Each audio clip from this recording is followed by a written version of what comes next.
Olá pessoal, começando o nosso Empreender e como sempre aqui um entrevistado, e hoje nós temos a grata satisfação de falar que hoje o programa ele está em graça, em honra, porque hoje nós estamos recebendo uma pessoa que já foi entrevistada aqui pelo Empreender, já contou a história de vida, então eu já vou logo dizendo a você, né, quer acompanhar a história de vida dele lá desde o comecinho?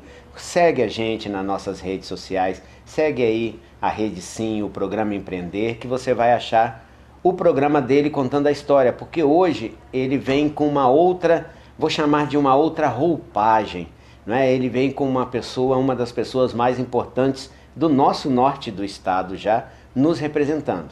É com uma satisfação muito grande que hoje nós vamos entrevistar aqui o nosso querido deputado Lucas Escaramuça. Lucas, muito obrigado de aceitar mais uma vez estar aqui com o Empreender. Eu acho que isso enobrece muita gente. Marcelo, enobrece a mim, né? Quando eu chegava aqui, eu confesso que hoje tem aqueles dias que você, fruto do trabalho, da entrega, né? É muita felicidade, mas tem aquele dia que você dá um cansaçozinho, bate, e aí eu vindo pra cá, quando eu cheguei aqui na empresa, quando eu cheguei aqui na Rede Sim, poxa, aquela aura é gostosa, você é bem recebido, eu já estive aqui no seu programa, comecei a conversar com você, você já me tirou um sorriso. Por quê? O Lucas representa todo o nosso Espírito Santo, ele é nosso deputado estadual. Mas quando a gente pega aqui a região norte, estou tirando Colatina aqui, considerando Colatina como região noroeste, né? Nós temos a região norte aqui de Pinheiros, Pedro Canário, Conceição da Barra, Jaguaré, toda a nossa região aqui é o único deputado que nos representa. Então, vou começar por aí, Lucas, é até escasso, não é? Né? Nós estamos um pouco representados. A verdade é assim, a gente tem a Raquel lá na região de São Gabriel, né? Já está mais distante, tá lá. Mas a Raquel já está no terceiro mandato, uma deputada bem ativa. E nós tivemos também o Alcântara aqui em Aracruz. Mas a gente ainda vê o Aracruz mais próximo daquela região, né, que liga Colatina, João Neves. Quando a gente pega de Linhares, né, descendo realmente, Marcelo, como você colocou, ali para Soretama, vai São Mateus, Jaguaré, Pinheiros, a gente teve vários. Linhares mesmo já chegou a ter 3 candidatos, e dessa vez, e já chegou o momento de não eleger. De não eleger. Porque Linhares sempre teve, historicamente, fruto de uma divisão muito grande no processo eleitoral para deputado estadual. Isso é próprio da cidade. Então, nós temos que aprender a ser bons eleitores. Eu entendo. Né? Que é fácil jogar a culpa, né? Não temos deputado. Nós não estamos sabendo ser bons eleitores. Né? E talvez a gente tenha um arranjo de pessoas que participem mais ativamente no processo de construção de união de pessoas. Porque, poxa, eu fui candidato, dessa vez tem 78 prefeitos no município. Eu não tive a ajuda de prefeito nenhum. Eu não levantei bandeiras e não me levantaram bandeiras políticas minhas. Eu não venho de família política. Eu falo que eu sou fruto da persistência, da resiliência.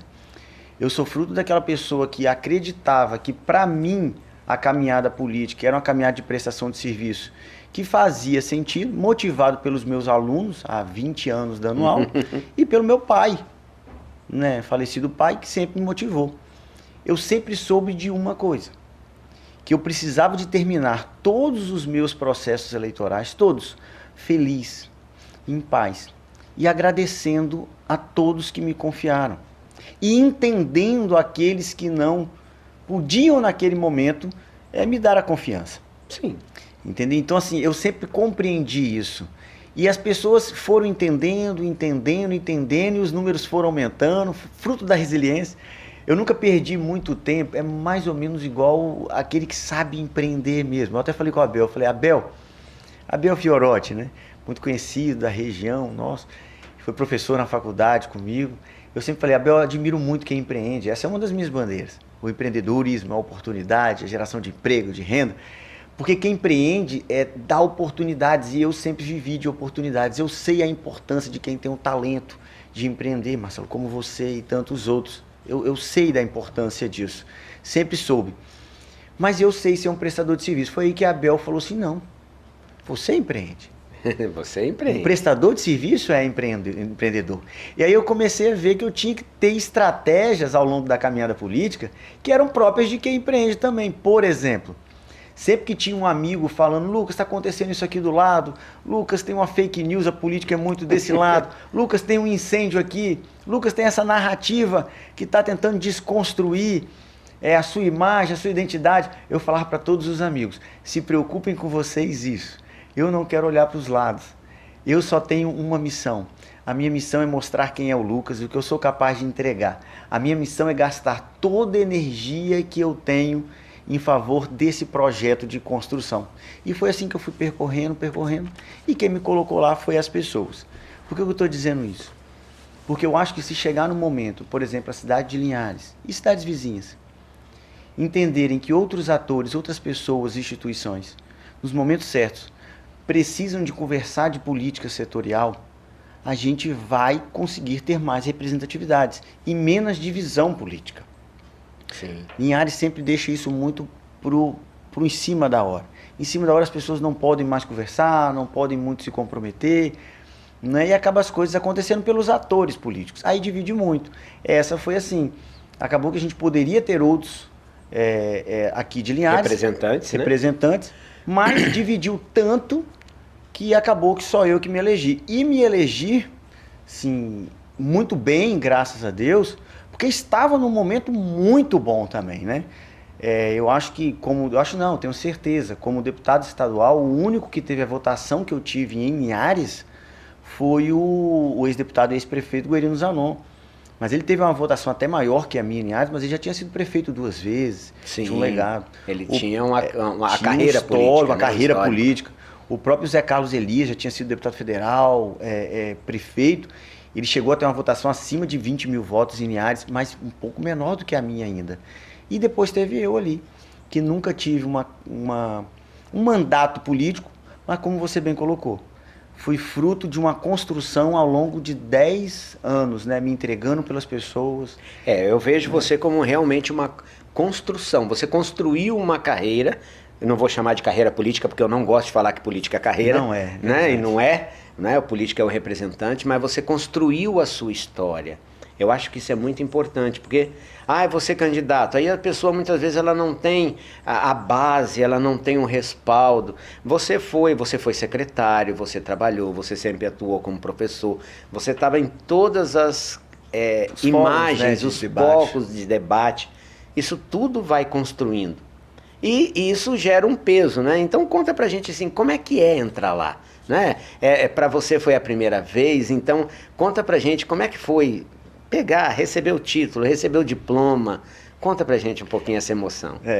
Assim, Marcelo, até a história é até interessante, no dia do processo eleito, dia das eleições, né, da apuração dos votos, até quando terminou tudo, né, os amigos, olha, vamos fazer uma carreata, vamos tudo. Eu falei assim, não, gente, vai vocês aí, né, eu tô tranquilo. E aí minha filha, a Júlia, indo para casa, né, fomos tudo para casa da mamãe, indo para casa, a Júlia virou para mim e falou assim, papai, você não tá feliz, não?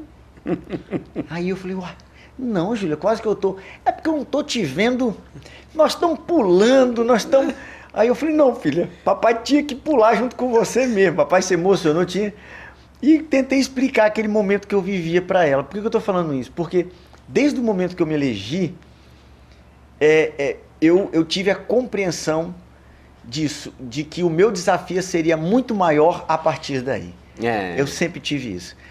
É uma responsabilidade muito grande. Muito grande. Principalmente eu como prestador de serviço que tenho a obrigação, é isso que eu sei fazer.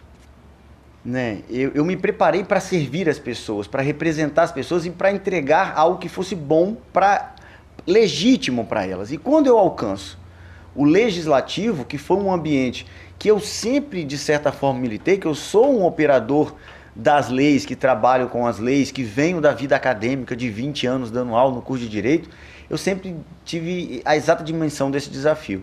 Quando eu entro lá, eu tive uma percepção, Marcelo. Eu tenho 2 meses praticamente, de mandatos.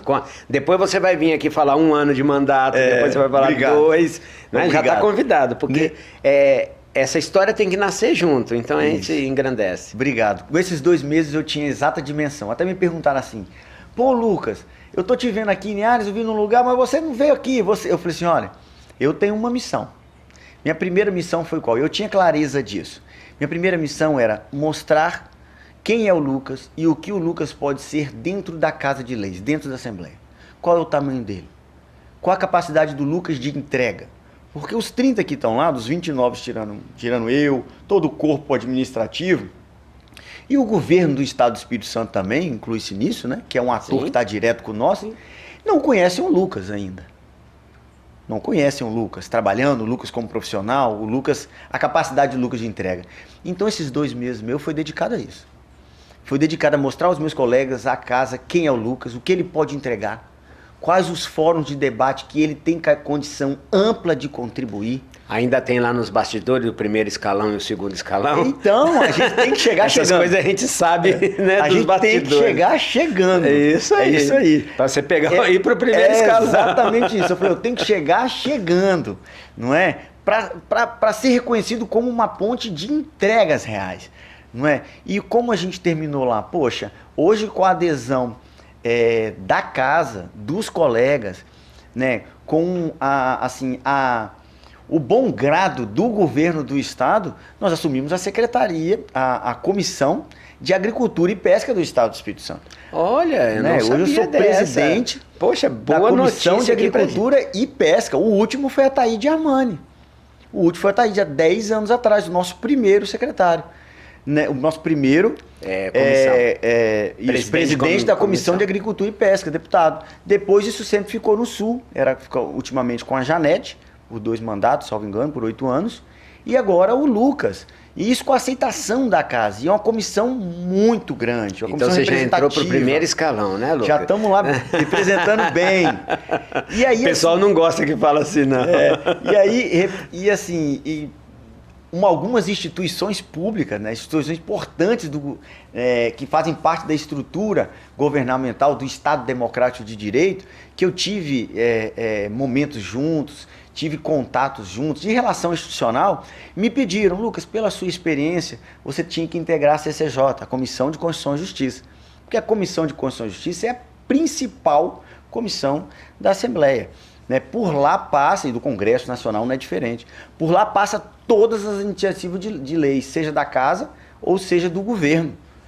E se ela não for constitucional, não vai.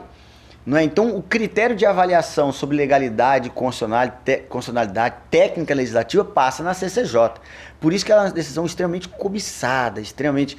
E outra, quando tem os processos em regime de urgência, os processos de pauta séria, pautas importantes, quase todos são em regime de urgência. E aí as votações da comissão da CCJ é na hora, o relatório é oral. Está tudo transmitido ao vivo, tudo fechado no YouTube, e os debates acalorados são todos ali, na hora, no momento, ninguém sabe o que vai vir daquelas pautas complexas que são sendo tratadas no Brasil todo e no Espírito Santo.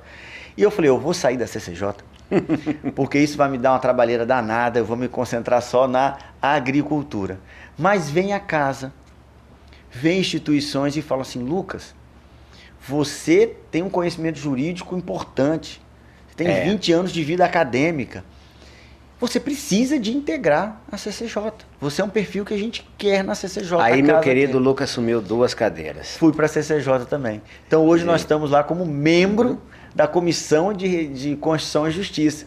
E para finalizar, olha que legal. Não finaliza agora, não. Peraí. Então tá bom. Peraí, eu tenho que pedir, gente, eu tenho que chamar o intervalo, senão a televisão corta.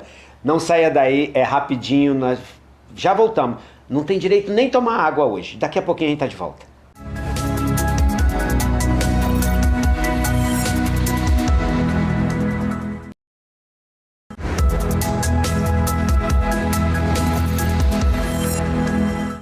Estamos de volta. Não falei que era rapidinho? Gente, não vou nem falar muito porque a palavra tem que ser do Lucas, que aqui é rápido. Lucas foi para presidente da Comissão de Agricultura, foi para CCJ, né? Que é a Comissão de Constituição e Justiça. Constituição e Justiça, que é a mais importante da casa, que é onde olha se as coisas são constitucionais ou não. E aí você falou, ainda tem uma terceira coisa. Fala pra nós. Porque na CCJ, a gente, assim, eu tenho a oportunidade de ser relator de inúmeros projetos de lei, seja de autoria do governo, seja de autoria da própria casa. Então, o relator? O relator é da CCJ, sobre a constitucionalidade ou não. Você vai botar seu nome na história mesmo, né? Isso, a gente relata pautas importantíssimas que estão ocorrendo a nível do Brasil todo. Olha uma pauta interessante, e me lembrei dela naquele momento rapidinho, porque tem tudo a ver com empreender. Né? Eu tenho como bandeira e sempre tive essa geração de oportunidade de geração de renda. Quando nós estávamos lá na inauguração do aeroporto, né, a gente estava falando assim, o que me veio olhar aquilo. Eu falei assim, poxa, a gente olha esse aeroporto, a gente vê como um grande módulo logístico que liga tantas grandes iniciativas, né? O porto ali de Aracruz que está chegando, né? As rodovias, um pouco, terminais de portos secos de várias cidades em torno. E isso pode gerar tantas outras oportunidades e arranjos de entrada, Marcelo, de coisas novas, de novidade, de projetos que realmente inovam o estado do Espírito Santo e a nossa região. Eu defendo muito essa bandeira da oportunidade. Então, toda hora que eu estou olhando a iniciativa de lei, eu procuro perceber se ela de alguma forma vai segregar alguma iniciativa importante para a geração de oportunidade, ou se ela vai segregar alguns direitos individuais importantes para a convivência humana, para a convivência pacífica, harmoniosa entre pessoas.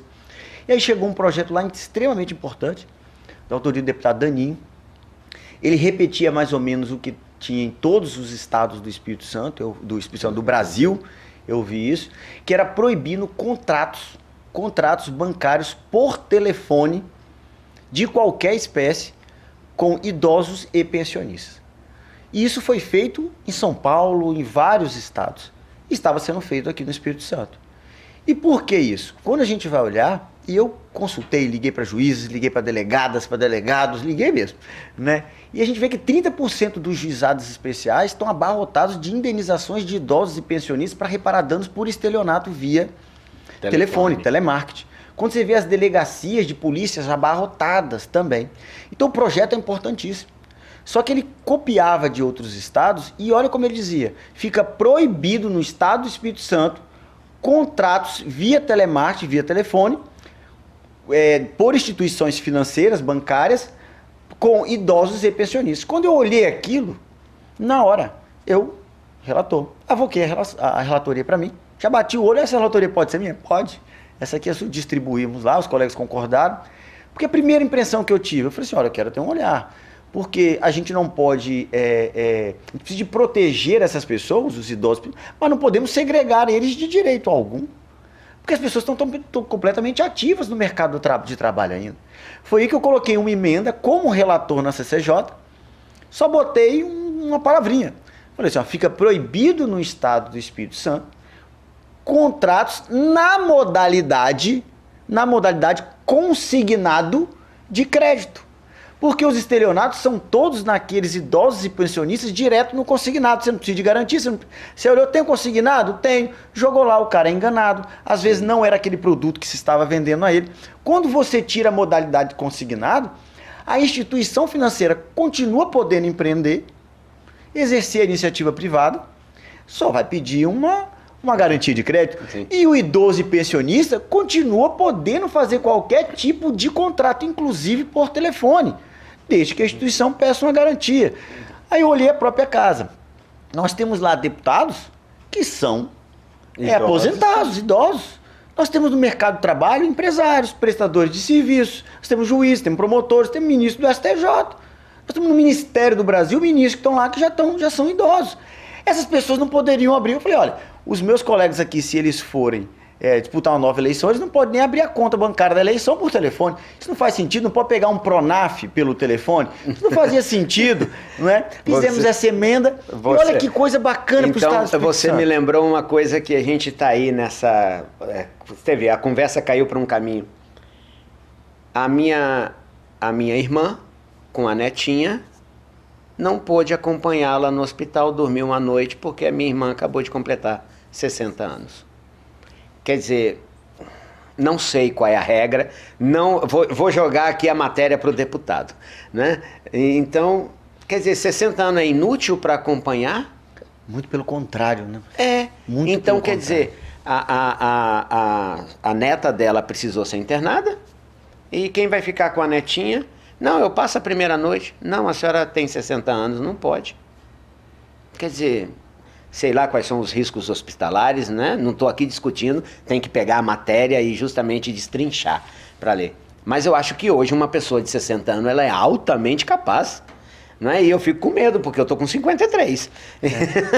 Então daqui a pouquinho eu quero estar lá com 60 anos capaz. Exatamente. Então assim, Marcelo, eu falo assim, eu falei isso hoje, tive a oportunidade de falar isso hoje num evento. O político, seja qual for, foi o que você falou, político não é carreira. Político é uma opção que a gente exerce por um tempo. Mas eu sempre falo, olha, seja o deputado, o prefeito, o vereador, o governador, qualquer um. O maior legado não é para as pessoas que o conhecem. Eu falei, quem conhece o Lucas, quem conhece o Marcelo, quem conhece uma delegada, um delegado, uma pessoa do serviço público, se ele tiver uma necessidade, se ele tiver um momento de dúvida, ele vai saber a quem ligar. Ele liga para o Lucas, ele liga para o Marcelo, ele pede uma orientação. A minha missão como político é chegar àqueles que não me conhecem. Aqueles que não são vistos, sabe, muito Marcelo? Legal, aqueles que não são vistos por nós. Essa lei eu me senti assim, eu me senti deixando uma porta para tantos outros que sequer sabem que isso foi discutido. E que não sabe quem é o Lucas, não sabe nada. Exatamente. Você realmente faz... Olha, Lucas, desculpa, mas é televisão, gente, mas a gente arrepia aqui, porque a emoção toma conta da gente. Muitas vezes a gente não consegue transmitir isso, mas esse é o legado. Eu acho que essa é a função de um político. Eu fico assim, lisonjeado. Eu que agradeço. Isso é emocionante, porque aí a gente vê a história do Luquinha, a história das disputas, de como fazer e querer só o bem do outro. É isso, construir. E como é que está a família? Porque muitas vezes nessa entrega toda, a família fica um pouco desassistida, né? A filhinha vai e vem para Vitória. Você mudou para Vitória? Não, continua em Linhares, então vai e vem toda semana, 3, 4 dias em Vitória. Isso. Como é que tá isso? Não, tá bacana. Eu te falo assim, Marcelo, o processo eleitoral ao longo dos tempos, não sei se porque o meu foram 4, né? Mas foi um pouco mais difícil, porque eu sabia que a derrota, para mim, ela quase nunca, eu dizia que nunca ela representou uma derrota. Porque eu sempre estive na rua, no outro dia após as eleições, mais feliz, né? Mesmo não tendo alcançado. Eu me lembro que a minha eleição de 2018, quando eu fiquei entre os mais votados, mas não fui pelo coeficiente partidário, elegeram 9 abaixo e eu não fui. Quando eu entrei na sala de aula, no outro dia, por exemplo, eu participei de 3 processos eleitorais e nunca fiz uma reunião à noite, porque eu dava aula todo dia à noite. O primeiro que eu não dei aula foi esse, que eu tinha saído um ano antes, depois da pandemia, depois de 20 anos. Então esse eu fiz reuniões à noite e tudo. Mas eu me lembro que em 2018, quando eu abri a porta da sala, na segunda-feira, não deu tempo nem de eu respirar, acabou a apuração, nós fomos dormir, todo mundo lá, meio jururu lá em casa. Mas no outro dia, 7 horas da manhã, eu estava abrindo a porta da sala. Quando eu abri, meus alunos levantaram, me aplaudiram de um jeito. Eu falei, caramba, eu venci. Então isso para mim sempre foi vitória. Mas para minha família era diferente, para minha esposa. Então assim, porque eles sentem, né, o peso daquilo, da dedicação. Poxa, Lucas, cuida das suas coisas, vai ser advogado, você é professor. Então a gente tem que dar o acalento para a família. Nós temos que ter as pessoas de bem na política. Isso, eu tinha que dar o acalento da família e tudo, e ainda estar bem comigo, para continuar. Quando eu cheguei lá, que bacana, assim, eu agradeço muito a Deus por isso. A minha esposa, a minha filha, elas vivem isso comigo. Elas vivem, né? Quando chega no domingo de noite, tardezinha, eu já começo assim, nossa senhora, olha só. Aí começa a ficar meio jururu, porque eu vou sair sábado, eu saio segunda bem cedo, 5 e pouco, né? E volto quarta de noite, que eu já não pego o trânsito. Trabalho todo dia, de vez em quando vão ver uns stories meus lá, 8, 8h30, 8h40, estou lá na Assembleia ainda, né? Estão rendendo, estamos produzindo. Mas a minha família, quando chega, olha só, a Júlia e a Samara, Domingo, quando elas começam a me ver meio jururu assim, porque eu vou pegar a estrada no outro dia, vou deixar elas 3 dias aqui, elas mesmo viram para mim. A Samara fala, que negócio é esse? Tá triste por causa de quê? O Júlio já fala, papai, vamos pedir a pizza, o açaí, hein? Vambora, papai. Entendeu? Ó, daqui a pouco você tá aqui, hein, papai? Então, assim, minha família tá junto comigo. Tá muito bom. Isso é muito gostoso. E quando a gente tá aqui junto, a gente garra o tempo todo um do outro. Lucas, rapidinho, infelizmente, mas o espaço está aberto. Sempre que tiver uma pauta, sempre que tiver que discutir um assunto, sempre que tiver que trazer uma novidade, use o nosso programa, o espaço está aberto para você. Essa aproximação nos engrandece muito. Eu acho que essa facilidade de nós podermos estar sempre aqui. Você de casa tem uma dúvida, você de casa, eu quero lutar por alguma coisa, tenho um ideal. Manda aqui para a nossa redação, use o nosso canal, que pode ter certeza vai chegar no Lucas. Eu consigo fazer isso chegar ao Lucas.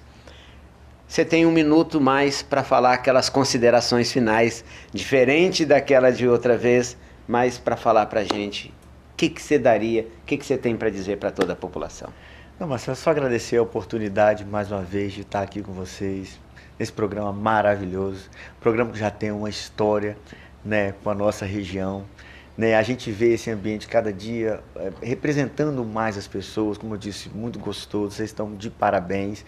Tá? E assim, eu estou muito feliz pelo momento que eu estou vivendo, peço a Deus todo dia para me dar serenidade, me dar empatia, me dar calma, para me servir com humildade sempre, mas me capacitando sempre, Marcelo. Eu tenho essa cobrança comigo. Eu falo, eu não posso assumir a vida pública e esquecer de me capacitar, porque as pessoas me colocaram aqui para sempre representá-las à altura. Então eu tenho que sempre buscar estar à altura para representá-las sempre bem. Se eu tenho um recado para deixar com a minha história de vida na política, é que, e sim, eu disse isso numa escola que eu visitei em Jaguaré, do 2º ano. Uma escola do 2º ano. Eu falei para vocês, todos eles vieram, as meninas, os meninos vieram do 2º e do 3º ano. E aí vieram conversar comigo. Eu falei assim, olha, qual o propósito de vocês? Ele falou assim, como assim, Lucas? Nós não escolhemos ainda o que a gente quer ser. Eu falei assim, não, você não precisa escolher agora não. Qual é o propósito? É chegar em algum lugar? Então, assim, se a meta de vocês é alcançar algum espaço, foca nisso, sabe? Acredita, sabe? Não perca tempo com esse mundo de hoje que tenta te afastar do seu caminho. Se entregue ao máximo, não gaste a sua energia que não seja naquilo que é buscar o seu ideal, chegar aonde você deseja. Sempre é possível. Não existe nenhum caminho que a gente não possa romper. E sempre vai ter alguém para te estender a mão, como teve inúmeras pessoas comigo. Eu só tenho a agradecer a oportunidade que cada capixaba, que o povo de Linhares e todas as cidades vizinhas me deu. Isso aí. Lucas, muito obrigado, né, de você estar aqui conosco. Gente, o Empreender vai ficando por aqui, nós já abusamos um pouquinho, as letrinhas subindo, né? E aproveite toda a programação da Rede Sim, aqui no seu canal favorito.